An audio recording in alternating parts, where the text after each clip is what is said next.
सिंधु देश मुक़द्दर साईं GM सैयद रहबरा सिंध वासियों क़ौमी कारकुनों सिंध जा दानिश्वर अदीब सहाफ़ी नौजवानों अॼु पाण ॻाल्हायूं था ऐं सिंध वतन जे ख़िलाफ़ ऐं सिंध जे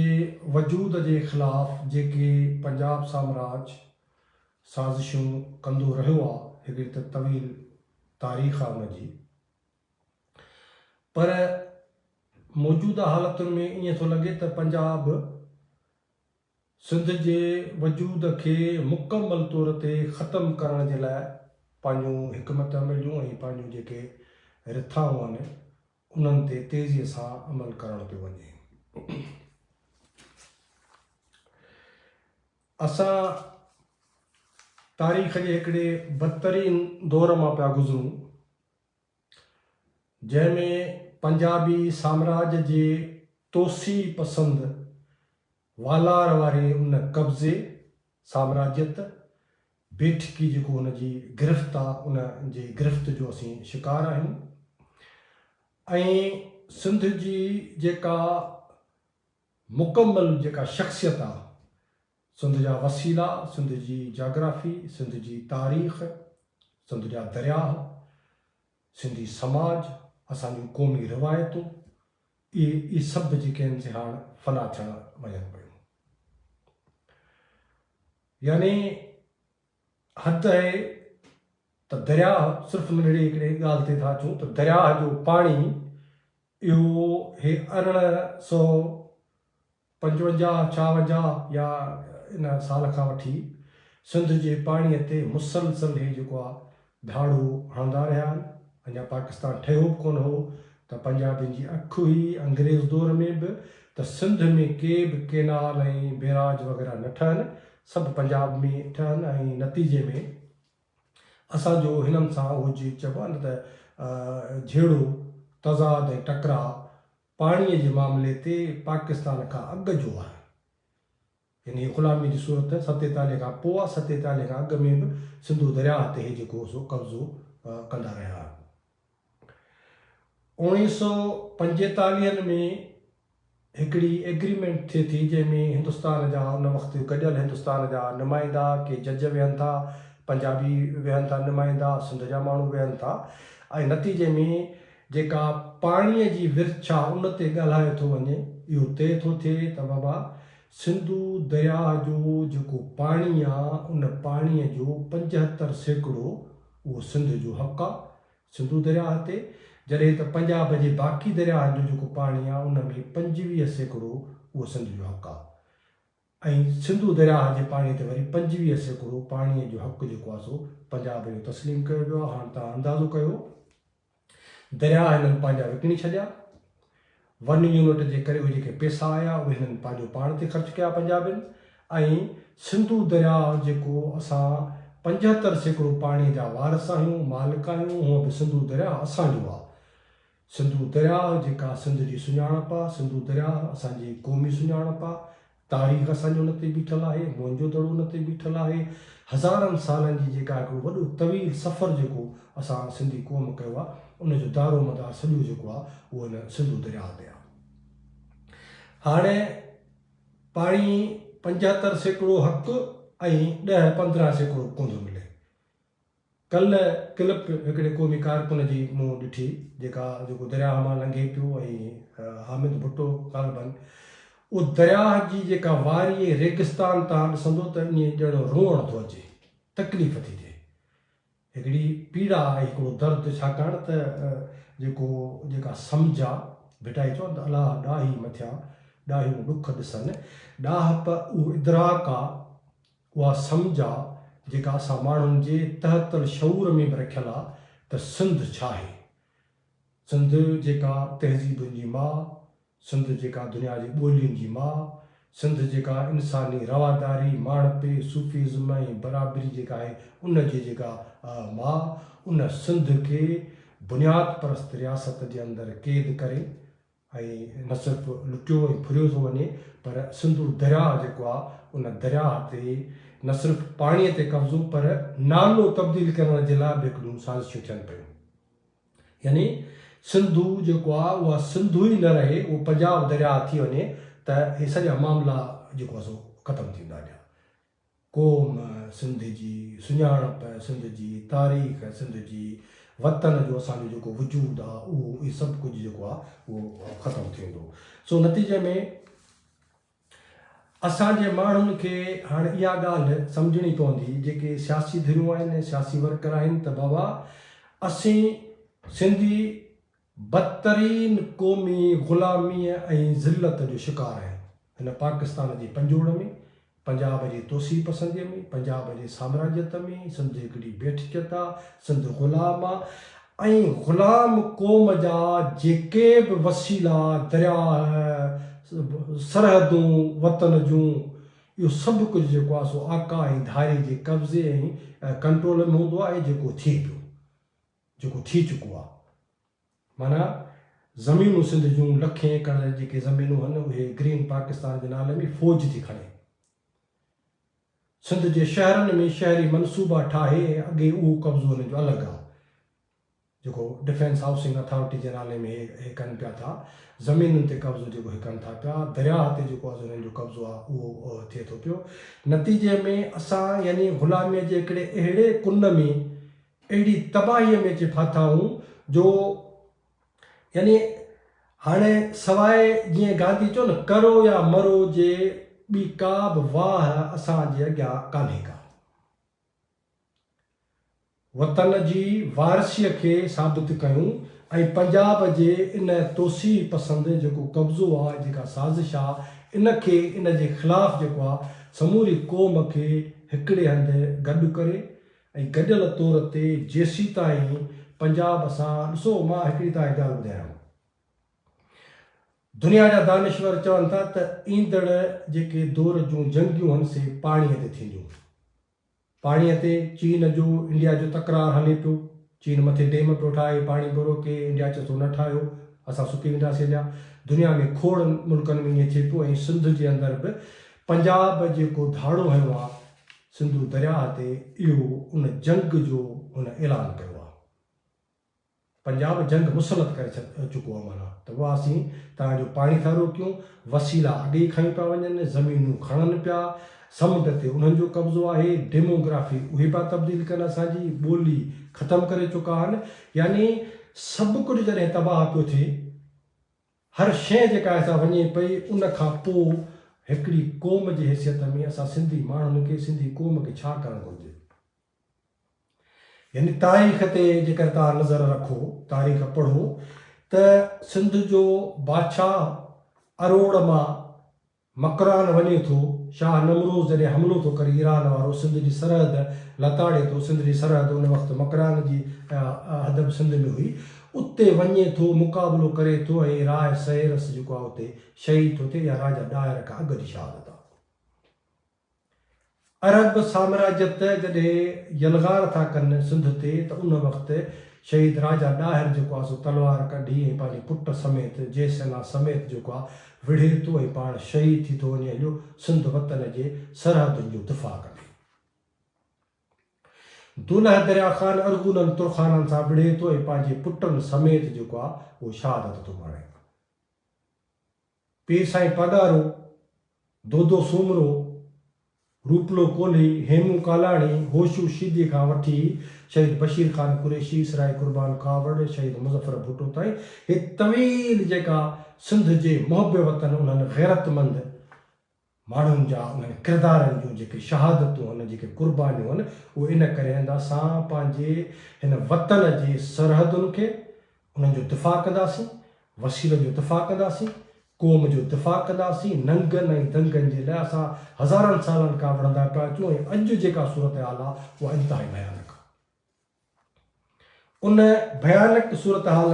जंहिंमें यानी मुकमल तौर ते सिंध जे समाज खे हिननि मफ़लूज करे छॾियो आहे, सिंध जी तालीम तबाह करे छॾी अथनि, सिंध जे वसीलनि ते कब्ज़े जे करे बुख, बदहाली, माण्हुनि में जेको अफ़लास आहे,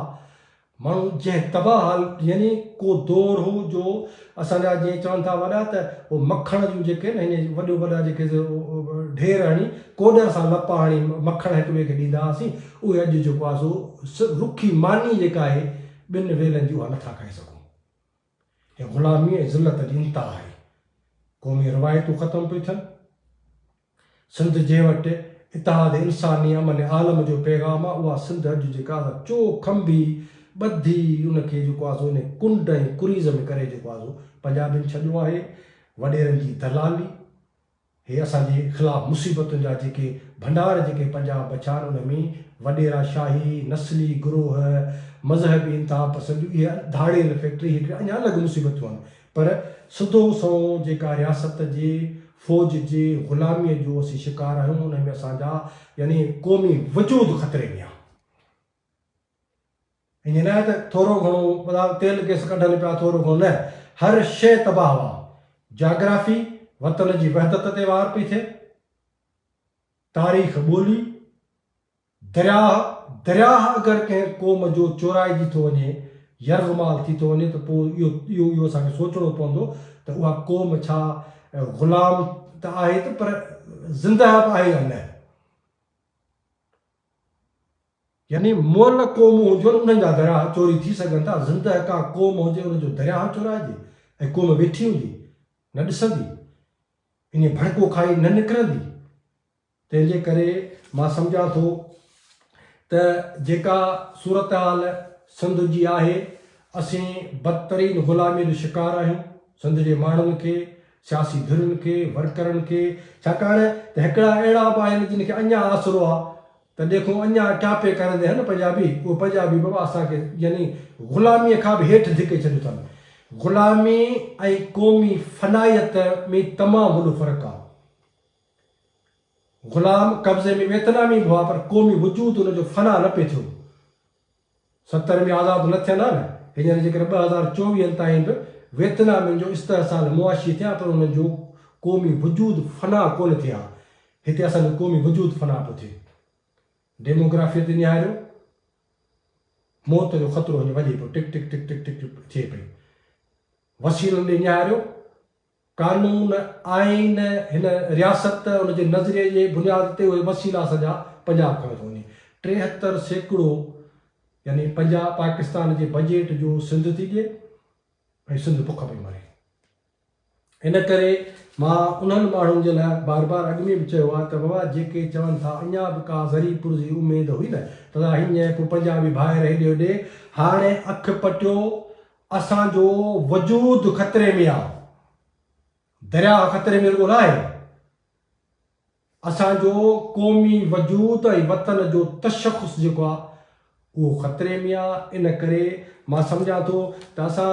ऐं ॿिए पासे भला धरणो हयोसीं, धरणे जी तयारी, धरणे ते विया असांजा कारकुन, गोलियूं हलियूं, सोशल मीडिया ते आयो, ठीकु आहे, असां माण्हुनि खे ॻाल्हि वणी, असां जस्मम जेको आहे करे ॾेखारे, इहो करे ॾेखारे थोरी आहे। को असीं मार्च कयूं, हिकिड़ी किथे धरणो हुयो आहे जस्मम, गोलियूं लॻियूं आहिनि, भला 80-90 वर्कर ॿधो आहे। अहिड़ा वरी ॿियनि जा जेके धरणा आहिनि, छा धरणनि जा असां मुक़ाबिलो था पाण में करायूं था। कुकड़ थोरी अंजाण, मूं वारो चूज़ो जेको आहे उहो थोरो सुठी खण आई, घटि जेको हुनजे कुकड़ न कई, पर हेॾा ॿिए जो कुकड़ भलो हो। इहे कुकड़ वेढ़ाइण वारी जेका आहे जदोजहद, इनखे ज़हननि मां कढो। बका जी जंग विढ़ण जे लाइ पंहिंजे रवैयनि में तब्दीली आणियो। सिंध जो वजूद ख़तरे में आहे, दरिया हरंदो न, वतन तो हाणे हथनि मां वञे, क़ौमी तशख़ुस जेको आहे ख़तमु थो थिए। तंहिंजे करे जेसीं ताईं असां इहा ॻाल्हि पंहिंजनि रवैयनि में, पंहिंजे जदोजहद में, पंहिंजे अज़्म ऐं इरादे में नथा आणियूं, पंजाब दुश्मन आहे, पंजाब सिंध जे वजूद खे ख़तमु पियो करे। इन दुश्मन जे ख़िलाफ़ु असीं पंहिंजी क़ौमी बका जी जेका जंग आहे न विढ़ंदासीं त असीं ख़तमु थी वेंदासीं। हिन करे टे ॻाल्हियूं मां तव्हांखे ॿुधायां थो। हिकिड़ो त पुरअज़म सियासी जदोजहद,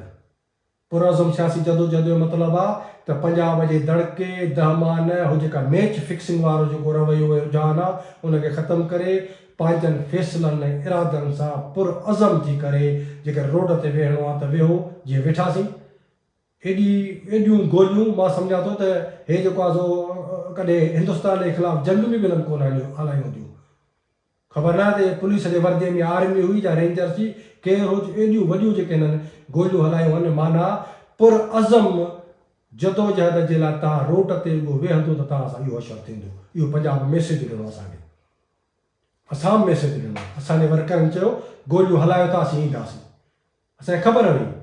अॻे ई ख़बर हुई, सेंट्रल कमेटी में असांखे ख़बर हुई त असांजा कारकुन पुॼंदा हे गोलियूं हलाईंदा।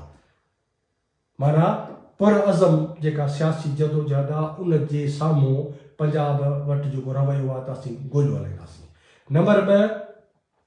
ॿियो जेको जदोजहद जो तरीक़ो आहे सो आहे पुरअज़म सियासी मज़ाहमत, सिविल नाफ़रमानी, रोड रसद बंदि कंदासीं। पंजाब जे निड़ीअ ते न असांजो समुंड आहे जेको लाहौर ताईं जेको रसद थी वञे न, उन्हनि जो जेको मटीरियल आहे जेको समुंड जे ज़रिए दुनिया खे ॾियनि था। हाणे इहा जेका पुरअज़म सियासी मज़ाहमत आहे उन में मां अॼु उन पंहिंजे पहिरें मरहले जी जदोजहद खे सियासी धरणा इज़हार कयोसीं, लांग मार्चूं कयोसीं, इहे जेको बुख हड़तालूं सभु कनि पिया, ईअं न त को इहे न थियणु घुरिजनि, इहे असां कयूं, पर दुश्मन जे कन ते जूं बि कान थी सुरे। ऐं मां पंहिंजे सेंट्रल कमेटी जे दोस्तनि खे बि चयो हो, तव्हांजे अॻियां बि रखां थो, पंजाब छा थो सोचे, हुननि जी स्ट्रेटेजी आहे त दरिया कंहिं बि सूरत में असीं फबायूं, माण्हुनि खे छॾियो पंहिंजे क्रोध ऐं कावड़ कढनि भली सिंधी, अदा मुज़ाहिरो कंदा, गायरियूं ॾींदा, ॿ टे ॾींहं गायरियूं ॾींदा, महीनो सवा हेॾे हेॾे घर वेही रहंदा, नतीजे में दरिया चवे थो पंजाब त असीं फबंदासीं, गायरियूं हाणे भली पिया सिंधी माण्हू ॾियनि। इहो पंजाब जो जेको रवैयो आहे, मां चवां थो हाणे जदोजहद जो ॿियो मरहलो इहो आहे त पंजाब जे मुआशी निड़ीअ ते न ॾिनो वञे, रसद बंदि कई वञे। असां इहो जेको आहे इहो फ़ैसिलो कयो आहे। मां सिंधी क़ौम खे ॿुधायां थो, ॾिसो सिर्फ़ु कंहिं हिकिड़ी पार्टी जे वर्करनि जो मसइलो कोन्हे को, या क़ौमी तहरीक सां लाॻापियल जेके पार्टियूं रुॻो उन्हनि जे कारकुननि जो मसइलो कोन्हे को, हे सिंधी क़ौम जो मसइलो आहे। बका जी जंग सिंध ऐं सिंधी क़ौम जी बका जी जंग आहे। तंहिंजे करे सिंधी क़ौम खे समूरी सिंध में वेहणी पवंदी, न वढ़ंदासीं ख़तमु थींदासीं। तंहिंजे करे मां अॼु सिंधी क़ौम खे, सिंध जे नौजवाननि खे, असांजो कार्यक्रम उनजो त सुर तरीअ ते आहे, उनखे त तव्हां सम्झो त साह ॾेई वेसाह जेको बहाल करण वारा आहिनि जस्म उहा आहे। पर मां सिंध जे समूरनि क़ौमी कार्यक्रमनि खे चवां थो, बाशऊर सिंधियुनि खे चवां थो त बाबा जेसीं ताईं, ऐं हीअ जंग का नथो मां चवां थो को बंदूक कोई तोबूं हणंदासीं, बाबा पंजाब जी रसद घोटिकीअ खां वठी उहो माछको खां वठी पंजाब जो रोड जेको सिंध में दाख़िल थिए थो न, उहे घोटिकी, सखर, नौशेरो, खैरपुर, मटियारी, नवाबशाह, हैदराबाद, जामशोर खां कराची ताईं, इन समूरनि इन रोड ते जेके बि नंढा वॾा शहर ऐं ॻोठ आहिनि, उन जे बाशऊर माण्हुनि खे, नौजवाननि खे चवां थो जस्मम इहो ऐलान थी करे त इन ते पंजाब जी का बि जेका कारगो आहे, न बस हलंदी, न जेको आहे सो ट्रेलो हलंदो, न को हिन जो सामान ईंदो न वेंदो, जेकॾहिं ईंदो त उनजा ज़िम्मेवार पाण हूंदा। मां अॼु असां डेट जी अनाउंसमेंट मां कयां थो, असां तय कयो आहे, कुझु हिकमत अमलियूं आहिनि जेके मां खोले नथो बयानु कयां, पर मां अॼु दुनिया खे ऐं सिंधी क़ौम खे ॿुधायां थो त असां सिंध जा वारस मालिक हज़ारनि सालनि खां हिकिड़ी क़ौम रहिया आहियूं। असांजो क़ौमी वजूद ख़तरे में आहे। पंजाब असांजी क़ौमी वजूद सां हथ चुराद पियो करे, तंहिंजे करे असां इन बेठिकी कब्ज़े, ग़ुलामीअ ऐं पंजाब जे बदमाशुनि जे ख़िलाफ़ु पंहिंजी उहा जेका पुरअज़म सियासी मज़ाहमत आहे उहा कंदासीं। तंहिंजे करे मां उहा जेके बि यानी ट्रांसपोर्टर आहिनि उन्हनि खे चवां थो त बाबा तव्हां पंजाब मां का बि ट्रांसपोर्ट जेका असां सिंध में दाख़िल न थिए, असीं तव्हांखे सम्झायूं था। मथां कंहिंजी का ज़ाती कंहिंजी ट्रक हुजे, सुभाणे कारकुन जेको आहे हुनखे तीली ॾिए ऐं हुनखे ॾुख थिए, तंहिंजे करे का बि ट्रैफ़िक पंजाब जी उहा सिंध में दाख़िल न थिए। असांजो पंजाब सां को तालुक़ु कोन्हे को, असीं हुन खां बाइकाट था कयूं। मुआशी बाइकाट सियासी बाइकाट ऐं असां हुनजे यानी हिन रियासत जे में असीं क़ैद आहियूं उन ग़ुलामीअ जो इनकार कंदे असीं चऊं था त पंजाब जी का बि जेका असां गाॾी उहा सिंध में चुरंदी पाण ज़िम्मेवार हूंदी असीं ईअं नथा चऊं त को कारकुन खे त को बंदूक खणी छा न असां पंहिंजे क़ौमी वजूद जे बका जे लाइ अॼु मां सिंध जे नौजवाननि खे ऐं क़ौमी कारकुननि खे चवां थो त बाबा दुनिया खे जीअं यासिर अरफात चयो न त मुंहिंजे हथ में हिकिड़े में जेको आहे ज़ैतून जी टारी आहे ॿिए हथ में बंदूक आहे अॼु मां सिंध जे क़ौमी कारकुननि खे ऐं हिन दुनिया खे ॿुधाइणु चाहियां थो त असीं बका जी जंग पिया विढ़ूं मुंहिंजे सियासी जेके वर्कर ऐं सिंध जा नौजवान आहिनि उन्हनि जे हथ हिकिड़े में शाह जो रिसालो आहे ॿिए हथ में माचिस जी तीली आहे असांजी बका खां वधीक केरु बि कोन्हे को वजूद जी बका ऐं क़ौमी वतन जी तशख़ुस खां वधीक केरु बि कोन्हे को तंहिंजे करे असीं शाह जो रिसालो खणी ऐं सॼी दुनिया खे चऊं था ऐं उन्हनि समूरनि माण्हुनि खे जेके ट्रांसपोर्ट हलाइनि था त बाबा सिंध में पंजाब मां को बि जेको आहे ट्रैफ़िक दाख़िल न थिए हा मां कारकुन खे चवां थो त कंहिं बि आम माण्हू खे नुक़सानु न थिए सिंध में जेके अंदरूनी नंढियूं गाॾियूं हलनि थियूं का एम्बुलेंस वञे थी कार वञे थी फैमिली वञे थी उनजो ख़ैरु आहे पर का बि गुड्स जेका आहे का बि ट्रांसपोर्ट जेका पंजाब जी मुआशी तौर ते उनखे टेक करण जे लाइ अचे थी उहा न अचे असीं वाज़े तौर ते इहो पैगाम जेको आहे मां पंहिंजे क़ौम खे पंजाब खे ॾियां थो कारकुन शाह जो रिसालो हिकिड़े हथ में खणंदा ऐं झलींदा त सिंध मां न लंघो जेकॾहिं लंघंदो त शाह जे रिसाले सां गॾु ॿिए हथ वारी जेका तीली आहे पोइ उहा चुरपल वेंदी तंहिंजे करे मां पंहिंजे क़ौम खे चवां थो त ग़ुलामीअ जे ख़िलाफ़ जेका नफ़रत आहे जेसीं ताईं असांजे दिमाग़नि में असांजे अमल में असांजे इरादे में उहा नफ़रत जेका असां हुनजो इज़हार न थींदो पंजाबी असांखे तहस नहस करे छॾींदा ऐं मां इहो पैगाम थो ॾियां सिंध गिदड़नि खाधी कान्हे का दरिया हुजे ज़मीनूं हुजनि वसीला हुजनि हाणे हीअ जेका असांजी जदोजहद आहे इहा दरिया जे सलामतीअ खां वठी आज़ादीअ जे जदोजहद ताईं असीं हिनखे खणी वेंदासीं असां को बि माना वॾी ॻाल्हि नथा कयूं असां पंहिंजे दिफ़ा जे लाइ असीं पंहिंजे बचाव जे लाइ असीं पंहिंजी आज़ादीअ जे लाइ हक़ बजाए न पायूं त केरु असांजे वजूद ते वार कंदो त घटि में घटि तीली हणण जो हक़ जेको आहे उहो असीं पंहिंजो महफ़ूज़ रखूं था इन करे मां सिंधी क़ौम खे अॼु क्लियर थो चवां वाज़े थो चवां मायूस न थिजो को बि मायूस न थिए नाउमेद न थियो ऐं नौजवाननि खे चवां थो त वाह जस्मम जी मेंबरशिप रुगो कान विढ़ंदी सिंध सॼी विढ़ंदी ख़ैरपुर रोड लंघे थो तव्हां वटां ख़ैरपुर जा नौजवान निकिरी अचनि रोड खे बंदि करे छॾनि केरु ज़बरदस्ती करे लंघे थो त माचिस ॾेखारियोसि शाह जो रिसालो ॾेई बीहारियोसि न बीहे त माचिस ॾेखारियोसि जेके बि शहर आहिनि नंढा वॾा शहर जेके कराची हैदराबाद या अमशोरे ताईं जेके माचको खां वठी इन्हनि समूरनि शहरनि मां तव्हां निकिरो तव्हां हिकिड़ो दफ़ो जेको आहे हिननि खे अखि ॾेखारियो पंजाब खे पोइ ॾिसूं त असांजो दरिया ते कब्ज़ो कीअं था कनि असांजूं ज़मीनुनि ते कब्ज़ो कीअं था कनि असांजा वसीला कीअं था खणनि या असांखे ग़ुलाम कीअं था कनि सो इहे मुंहिंजूं चंद गुज़ारिशूं आहिनि कुझु हिकमत अमल अहिड़ियूं जेके मां हिते तव्हांजे अॻियां न रखी सघियो आहियां पंहिंजे तंज़ीमी कैडर खे ॾींदुसि उहे हिकमत अमलियूं पर हिकिड़ी ॻाल्हि क्लियर आहे त असां पुरअज़म जेका सियासी जदोजहद रोड ते वेहणु धरणो हणणु मार्च करणु इन सां पंजाब कोन मुड़ंदो पंजाब खे अखि ॾेखारणी पवंदी ऐं इहा जेको ॿियो मरहलो आहे इहो बि हिकु हद ताईं महदूद मरहलो आहे रोड ते निकिरंदा त हे ॿरंदा सॼी सिंध में ॿरंदा उहे डेटू बेटू असीं अनाउंस कयूं था पर ॻाल्हि इन खां बि अॻिते वधणी आहे छाकाणि त बका जी जंग आहे आज़ादीअ जी जंग आहे हे रुगो दरिया वसीला ज़मीन न इहा त पंजाब पंहिंजो पाण खे एक्सपोज़ कयो आहे उघाड़ो कई आहे उन्हनि माण्हुनि जे लाइ पंजाब जो सबक़ु आहे जेके चवनि पर अञा था जेको आहे पार्लियामेंटी सियासत कंदासीं अञा पाकिस्तान खे ॾिसंदासीं हे उन्हनि जे लाइ सबक़ु आहे त दरिया वियो वसीला विया ज़मीन वञे पई इहा साबिती आहे त हाणे हिकु हिकाणी पंजाब सां करणु घुरिजे तंहिंजे करे मां ॻाल्हि खे आहिस्ते आहिस्ते पहिरें ॾाके ते पेर रखियोसीं धरणो हणणु न छॾियऊं तव्हां सभिनी ॾिठो हे ॿियो मरहलो आहे टियों मरहलो ईंदो चोथों मरहलो ईंदो पंजो मरहलो ईंदो ऐं पोइ हिकिड़ो मरहलो आख़िरी बि ईंदो जंहिंमें हिननि जी फ़ौज सरेंडर कंदी ऐं असीं अक़वाम मुतहिदा में सिंधु देश जो झंडो लहराए ऐं चवंदासीं त बाबा असीं आज़ाद थियासीं। तव्हां सभिनी जी महिरबानी। जीअं सिंधु देश, जीअं सिंध जी